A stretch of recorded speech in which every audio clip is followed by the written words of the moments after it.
அவனோ அவளோ யாரா வேணா இருந்துட்டு பாய் ஆர் கேர்ள், என்னடா பிரச்சனை உங்களுக்கு? என்னதான் பிரச்சனை? நான் தனியா ஒரு ரீல்ஸோ இல்ல கமெண்ட் ரீடிங் ரிப்ளை வந்து போட்டேனாலும் நீங்க அசிங்கமா பேசுறீங்க, காஜா பேசுறீங்க, என்ன வேணாலும் பேசிக்கோங்கன்னு விட்டுட்டேன். ஏன்னா அது உங்க இஷ்டம். அதே மாதிரி வீடியோ போடுறது என்னோட இஷ்டம். நீங்க திட்டுறதுக்கு நான் ஏதாவது அசிங்கமா நான் திரும்ப அசிங்கமா பேசுறேனா? எதுவுமே பண்ணல. அதெல்லாம் விட்டுருங்க.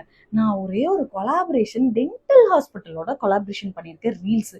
அதுல கூட பச்சை பச்சையா திட்டுறீங்களே. இந்த மகா காஜா இருக்காங்க பத்தியா, அவங்கள கூட விட்டுறலாம். பெரிய உத்தமே அப்படியே பத்தினி, நான் வந்து பத்தினி அந்த மாதிரி வேஷம் போடுறாங்க பாத்தீங்க. நீங்கெல்லாம் என்னடா ஜென்மம்?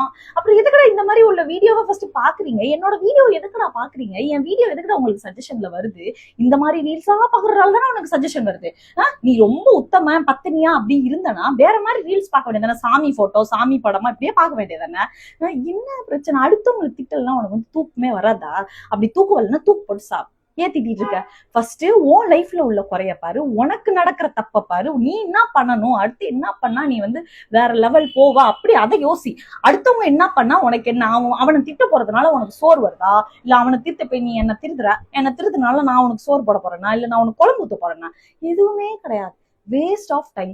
நான் வந்து ஜாலியா இருக்க பொண்ணு, என்ன ரொம்ப ஜாலியா கேஷுவலா இருக்க விடுங்க. இந்த மாதிரி என்னைய ப்ரெஷர் ஆக்காதீங்க. நான் ப்ரெஷர் ஆடுனா ஒன்றும் இல்லை, இந்த மாதிரி வீடியோ போட்டுட்டு இருப்பேன், வேற ஒன்றும் இல்லை. தயவு செஞ்சு என்னோட ப்ரீவியஸ் வீடியோல கமெண்ட்ஸ் பாக்ஸை நான் ஆஃப் பண்ணிட்டேன். இன்னமே நான் கொலாபரேஷன் போடும் பொழுது எவனாவது கமெண்ட் பாக்ஸ்ல நீங்க வந்து பேசுங்கடா, உங்களுக்கு இருக்குடா.